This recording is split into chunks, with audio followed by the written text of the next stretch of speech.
واهلا معاكم سارة، والنهاردة هعمل معاكم التورتة بفكرتين مختلفتين وبحشوتين مختلفتين بكل التفاصيل، وهنعمل كمان الجناش الاقتصادي بدون كريمة. كل حاجة بالتفاصيل ان شاء الله. اسمعوا الفيديو بعناية ويا رب تستفادوا منه. يلا نبدأ على طول. اول حاجة هنبدأ بيها وهي السبونج كيك. انا هعمل معاكم النهاردة السبونج كيك بالشوكولاتة، وكنت عملت معاكم قبل كده سبونج كيك كمان بالفانيليا، فتقدروا ترجعوا له.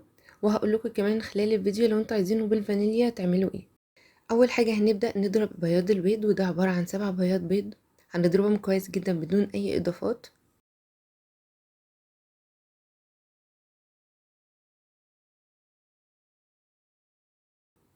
بعد ما القوام بتاعه يتحول فومي كده شويه، هنبدا نضيف عليه رشه من الملح ومعلقه صغيره خالص من الخل. هنضيف السكر، نص كميه السكر اللي هي نص كوبايه سكر، ونرجع نضرب تاني. ممكن نضيف السكر بالتدريج او نضيف كل كمية السكر مرة واحدة ونضرب. هنا هنضرب لحد ما نلاقي ان القوام بتاعنا بقى كريمي فومي قوي قوي، وبقى ان احنا نحرك الطبق بتاعنا حتى لو قلبناه ما نلاقوهوش يتحرك معانا. كده يبقى تمام.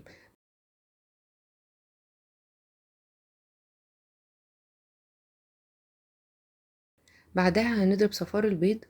ده عبارة عن 7 صفار بيض، وعليهم 2 بيض كاملين، عليهم الفانيليا. وهنضرب لحد ما نلاقي ان القوام بتاعنا كده بدأ ان هو يبقى فومي شوية. اضيف السكر، نص كمية السكر الباقية اللي هي نص كوباية، وهنضرب تاني. بعد كده هنضيف تلتين كوباية من الزيت. هنضيف اللبن 3/4 كوباية من اللبن، وهنرجع نضرب تاني.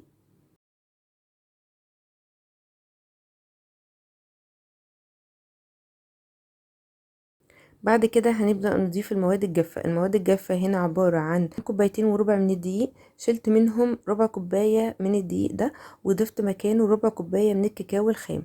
ممكن يبقى الكاكاو عندي مثلا غامق شوية، يبقى هضيف الربع كوباية يبقوا كافيين. لو الكاكاو عندي فاتح شوية فممكن اشيل كمان ربع كوباية واضيف ربع كوباية كمان من الكاكاو.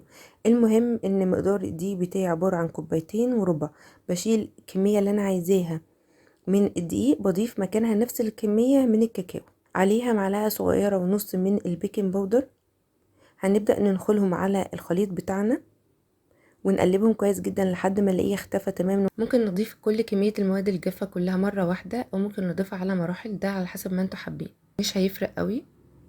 هنا هنضيف بياض البيض، بس هنضيف بقى بياض البيض بالتدريج، مش هنضيف الكمية كلها مرة واحدة. ممكن نقسموها على 3 مرات. المهم اول مرة ممكن بنقلب كده لحد ما نلاقي ان القوام بتاعنا امتزج كويس، وبدأ ان هو يعني يقل شوية كده السمك بتاعه. زي ما انتم شايفين السمك بتاعه تقيل هنا. لما هضيف اول كمية من بياض البيض هتلاقي القوام بتاعه اختلف وبدأ ان هو يبقى اخف شوية.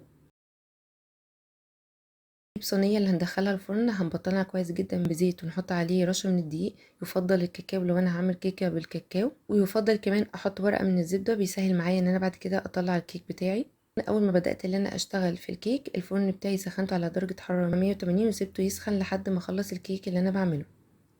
هحطها في الرف الوسط، مش هتاخد معايا اقل من 30 دقيقة، ونختبرها عادي. نجيب اي حاجة تكون رفيعة ندخلها في نص الكيك، لو طلعت نظيفة يبقى كده تمام استوت معانا.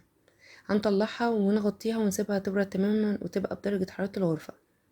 بعد كده هحطها في التلاجة لو الجو عندي حر. لو الجو عادي تقدر تستحمل ان انا اسيبها من بالليل بره، فهسيبها لحد تاني يوم عشان اقدر ان انا اقطعها بسهولة وما تتفروتش معايا. هنبدأ دلوقتي نعمل جناش الشوكولاتة عشان عايزينه بعد كده يبرد ونحطه في التلاجة عشان القوام بتاعه يبقى مظبوط. جناش الشوكولاتة بيكون عبارة عن شوكولاتة مقطعة لها مكعبات صغيرة، وبفضل تكون الشوكولاتة مطلعينها بره التلاجة عشان تبقى بدرجة حرارة الغرفة، بتسهل ان هي تسيح معانا بسهولة. هنحط الكمية اللي احنا عايزينها، مثلا كوباية من الشوكولاتة، نص الكوباية هنضيفها لبن. يبقى نص كمية الشوكولاتة هتبقى لبن، نص كمية اللبن هيكون كريم شانتيه، وعليهم معلقتين كبار من الزيت، بيخلي اللون بتاعها او بيخلي فيها لمعة تكون حلوة. في حلة او بولة، المهم يكون عندي حاجة تانية اكبر منها وحاطة فيها مية تكون سخنة وعلى النار، وتكون الحلة دي اول حاجة اللي انا هضيفها على الحاجة اللي فيها مية، ما تكونش ملامسة المية دي. لازم تكون المية يدوب تكون قبل ما توصل للبولة بتاعتي او الحلة. هضيف كل المكونات على بعض مع التقليب واحطها في حمام مائي، او ممكن ادخلها الميكرويف كل 10 ثواني كده، اقلب لحد ما الاقيها ان هي الشوكولاتة ساحت والقوام بتاعه تجانس. هسيبه لحد ما يبرد تماما ويبقى بدرجة حرارة الغرفة. هسيبه في التلاجة لحد ما القوام بتاعه يبدأ يمسك. طبعا احنا بنسقي الكيك بتاعتنا بأي مادة سائلة، في اختيارات كتير قوي. ممكن نسقيها بلبن، ممكن نسقيها بشربات خفيف. الكمبوت الفاكهة لو متوفر عندنا بناخد المية اللي بتكون موجودة فيه. طب انا بفضل لو انا بعمل كيك شوكولاتة ان انا اسقيها بشربات خفيف واحط عليه معلقة من الكاكاو ومدوباه معاه كويس جدا، او ممكن لبن معاه كاكاو. ممكن تضيفوا هنا سكر، انا بحب اضيف معلقتين من السكر ومعلقتين من الكاكاو، وعلى نار هادية مع التقليب لحد ما كل حاجة تمتزج مع بعضها. بعد كده هسيبه يبرد تماما، ويفضل احطه في التلاجة شوية عشان يبقى درجة الحرارة بتاعته ما تبقاش دافية، عشان ما يخليش الكيكة بتاعتي تطرى قوي وتعجن. جربوا بجد السيرب ده انكم تسقوا بيه اي حاجة بالشوكولاتة، كيكة شوكولاتة مش لازم الكيك الاسفنجي، بتخلي الطعم كله متجانس مع بعضه. كده كل حاجة عندنا جاهزة، هنبدأ نزوق التورتة بتاعتنا. الشوكولاتة اللي بستخدمها معظم الوقت في الحلويات او في جناش الشوكولاتة بيكون عبارة عن دريم او كورونا، دول افضل نوعين انا استخدمتهم الصراحة. وبجيب منها الدارك، طعم الشوكولاتة بتاعها بيبقى غني اكتر وطعمه حلو. انا جبت هنا صينيه عندي اللي هي اللي بتتفتح دي اللي بنعمل فيها التشيز كيك. انا جبت منها مقاس مناسب للكيك بتاعي وحطيتها وقطعت الاطراف عشان تبقى مظبوطه. دي افضل طريقه تطلعوا بيها الكيك بتاعكم طبقات مستقيمه، ميبقاش فيه حته ملويه كده او حته ملويه كده. فتقدروا تعملوها، مش لازم تكون صينيه من اللي بتتفتح، ممكن نعملها في اي صينيه تانية تكون المقاس بتاعها مظبوط، اللي انا احط الكيك فيها كده ما يبقاش فيه فراغات خالص بين الكيك وبين الصينيه. بعد ما سقيت الكيك بالخليط اللي احنا عملناه من الكاكاو واللبن والسكر، هنبدا نضيف الكريمه. ضيف عليه حبه من صوص الشوكولاته او جناش الشوكولاته اللي انا عملته، فبقى معايا بالشكل ده. ممكن نضيف عليه كمان معلقه او معلقتين من الكاكاو لو انتوا عايزين اللون بتاعه يبقى اغمق. وممكن السيرب اللي انا بسقي بيه الكيك اضيفه كمان او ازود الكميه بتاعته شويه واضيفه على الكريم شانتيه وانا بضربه، بيبقى طعمه حلو كمان قوي.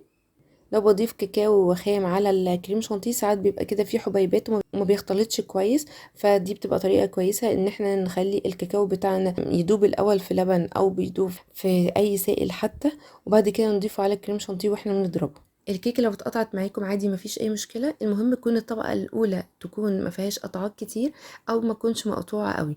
وحتى لو كانت مقطوعه عادي هنصرفها ان احنا نساوي السطح بتاعنا زي ما انتم شايفين كده.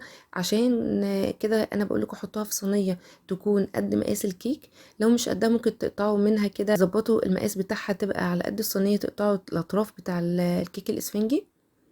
فده بيساعد ان انا بعد كده لو الكيك اتقطعت معايا ابدا ان انا ارص قطع الكيك بالشكل ده، فيبقى السطح بتاعي متساوي.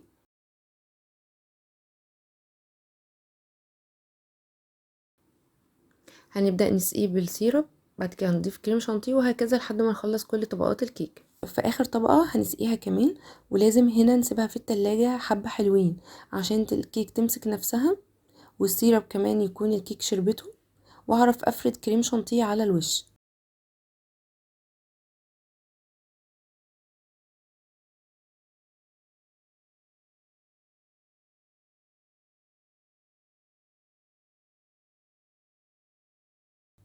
بعد ما خلاص سبتها تستريح فردت عليها كمية كريم شانتيه، وهبدأ اجيب الجناش اللي احنا زي ما اتفقنا بارد تماما. بعد ما نضيف الجناش لازم نسيبه كمان في التلاجة لحد ما يمسك القوام بتاعه على الكيك كويس. وقبل ما نضيف الجناش على الكريم شانتيه هنرجع كمان الكيكة بتاعتنا في التلاجة عشان الكريم شانتيه يرجع يمسك نفسه قوي.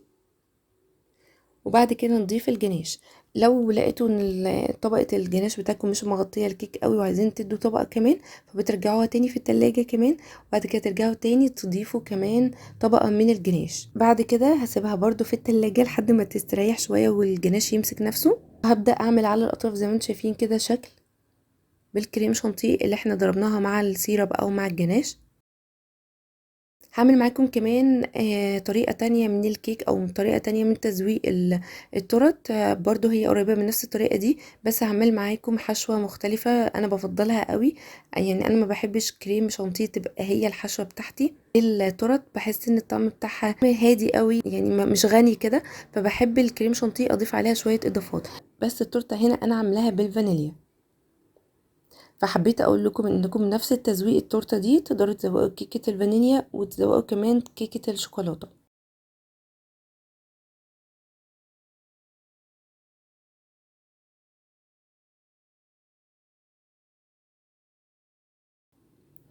الحشوة اللي انا استخدمها هنا الكريمة زي ما انتم شايفين كده، هي مش باين عليها ان هي كريمة عادية، لا انا ضايفة عليه كريم كراميل وكاسترد. انا بعمل كاسترد عادي زي اللي مكتوب في العلبة، وبعمل كمان كريم كراميل زي اللي موجود في العلبة، وبسيبهم يبردوا تماما وبضيفهم على الكريم شانتيه وبضربهم مع بعض الاول. لو احتجت اي سوائل بعد كده بضيف، فبيبقى عندي الكريمه بتاعتي كده غنيه وطعمها حلو. ببدا اضيف الطبقات بتاعتي زي ما اتفقنا، كيكه سيرب عليها كريمه وهكذا لحد ما اخلص كل الطبقات اللي عندنا.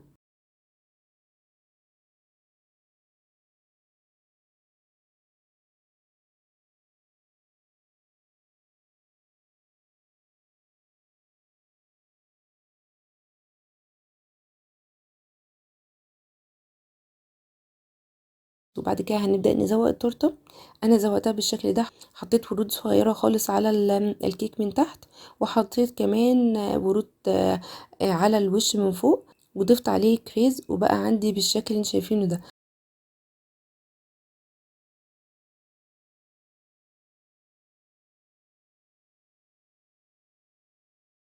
هقطع لكم حته من الكيك، بس هي للاسف التورته الاولانيه اللي عملتها معاكم ما لحقتش اصورها، اما هنا الحمد لله قدرت اقطع لكم قطعه منها واوريكم شكلها عامل ازاي. واستمتعوا بيها مع احلى مج قهوه او مع كوبايه شاي بلبن، اي حاجه انتوا حابين تشربوها معاها. يا رب تكونوا استفدتوا من فيديو النهارده ويكون عجبكم. اقابلكم ان شاء الله في فيديوهات ووصفات مختلفه، وسلام عليكم.